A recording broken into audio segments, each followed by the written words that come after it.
Всероссийский конкурс среди преподавателей системы среднего профессионального образования «Мастер года» проводится для поощрения педагогов, повышения престижа профессии, популяризации передовых идей в сфере образования и внедрения лучших педагогических практик. Уже подано 11 заявок для участия в различных дисциплинах регионального этапа. Это туризм, экономика и бухучет, информационные системы и технологии. Продлится отборочный этап до 28 февраля.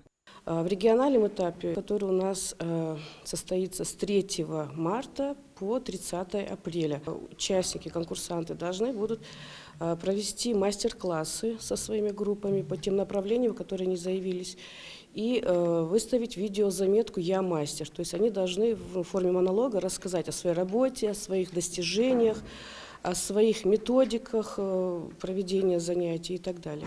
Подать заявки могут представители как государственных колледжей, так и частных. Победители регионального этапа получат право представлять республику на всероссийском уровне. В прошлом году это право получила Белла Амирханова, которая одержала победу в номинации «Призвание». Педагог вошла в топ-20 лучших работников системы среднего профессионального образования страны. То есть интерес со стороны правительства Российской Федерации, Министерства просвещения именно вот к проведению этого конкурса он очень большой, потому что сейчас больше идет ориентир на создание таких более рабочих профессий, специальностей, на более качественную подготовку студентов по каким-то таким этим рабочим профессиям и специальностям. То есть больше идет направление сейчас на среднее профессиональное образование. У кандидата на участие в конкурсе должны быть конкретные достижения. К примеру, подготовка выпускников, успешно сдавших ГИА, опыт разработки инновационных методов преподавания, наставничество для призеров или победителей чемпионатов профессионального мастерства. Задания, с которыми придется столкнуться педагогам, позволят продемонстрировать компетентность и собственный опыт. Заявок от каждого колледжа не ограничено